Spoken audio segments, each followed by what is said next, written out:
Hi, this is Mr. West, and today we're doing a special video on the Rings of Power.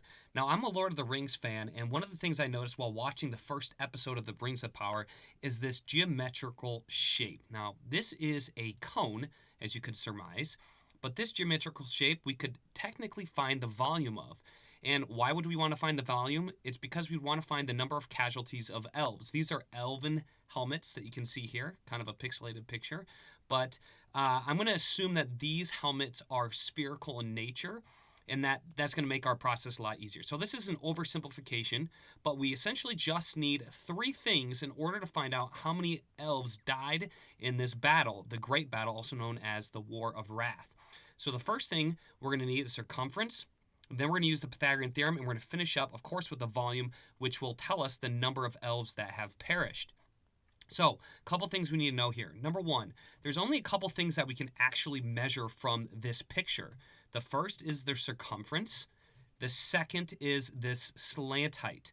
Everything else is on the inside of this cone. The radius is on the inside, really can't count that. Okay, so let me kind of get my diagram out here. So the radius is this on the inside, that distance to the center of the cone outward. So we can't really count how many helmets there are there. That's this R here. This is the height of the cone. The height is this distance right here from the top all the way into the base, the center base of that circle. Can't really count that. That's on the inside. And those are the two critical things we need to find the volume, okay? So we're going to go ahead and start with the circumference. We're going to go ahead and count that. Now, I already went ahead and did this. This is the best you can do in terms of this image, okay? So we have to kind of estimate a little bit, but as I counted the number of helmets and kind of estimated as I got into this area right here, I counted 67 from here all the way to the other side. Now, that's only half the circle, so I can kind of estimate my circumference to be double that. So 67 times 2, that gives me a circumference of 134. And I know that's equal to 2 times pi, the mathematical constant, about 3.14, times r. Okay, so what I'm going to do now is I'm going to solve for r, so I'm going to divide both sides by 2 pi.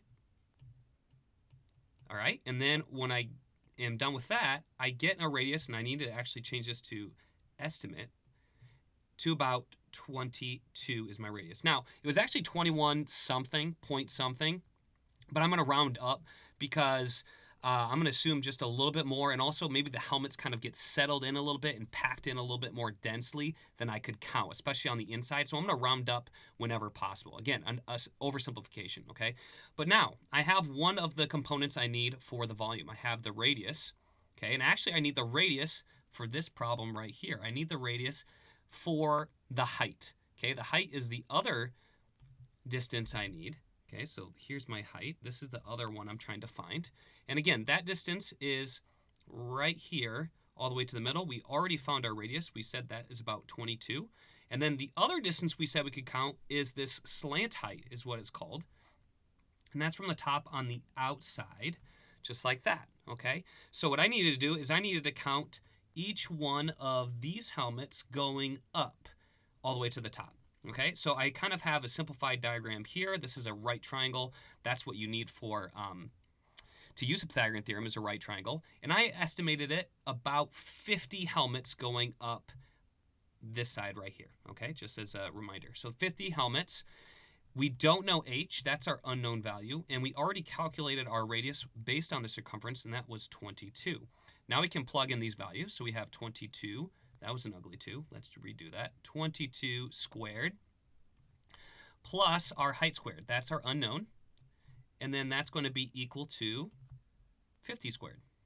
Okay, now I'm not going to show you all the tedious calculations, but I'm going to show you the general process. So I'm going to change it to all blue at this point. So I have h squared, and what I needed to do is I needed to subtract 22 squared from both sides to get the h by itself. So that's 50 squared minus 22 squared. And then in order to get h by itself completely, I have to take the square root of both sides. Okay, I kind of struggled with that one. There we go. So I get h by itself after I take the square root. And again, this is an estimate, can't be equal to, but I'm going to get an estimate because I rounded up, and I get about 45. Again, these are helmets. Okay, so the 45 helmets high. So I have h as 45. And again, that's about. I keep forgetting to put the about. There we go. Okay, so now I'm ready to find the volume, the estimated volume of the cone. So I'm going to put in 45 here for H. I'm going to put in 22 for R, but I need to square it, okay? And I'm actually going to put that in parentheses so you know to do that first, okay? Order of operations dictates that we need to do exponents first. And then I can't forget that I have to, of course, multiply by pi, and then also by 1/3, and that's going to take us to our volume. This actually is pretty simple to do once you have this set up. Let me clean up that 45 real quick. You're just going to kind of type it into your calculator, especially if you have a graphing calculator. You just go straight across if you want, or start with the 22 squared and then multiply all those things across. You can divide by 3 instead of multiplying by 1/3. Either way, what you get for the volume is actually a fairly decent estimate, which is why I need this about. And I get 22,808 helmets. Okay, technically it should be like helmets cubed, but we're talking about the number of helmets in three-dimensional space. So that is the number of helmets. That's the number of casualties, which is a lot, okay? But this was a great battle, and this is just elves. I think there were other nations involved in this battle. So just elves, we're looking at 22,000, and that's just one pile shown. Maybe there's several of these piles, these helmet piles, but it gives us a good indication that this was a battle on a massive scale. And it's kind of cool that we could see this three-dimensional shape in this episode and do some math just for fun. So I hope you enjoyed this video. Make sure to check out my channel for a lot of other videos. I do a lot of worksheet tutorials, but I also like to get into some more fun concepts and my special features. So make sure to come back to West Explain Best to see more next time. Hope to see you then.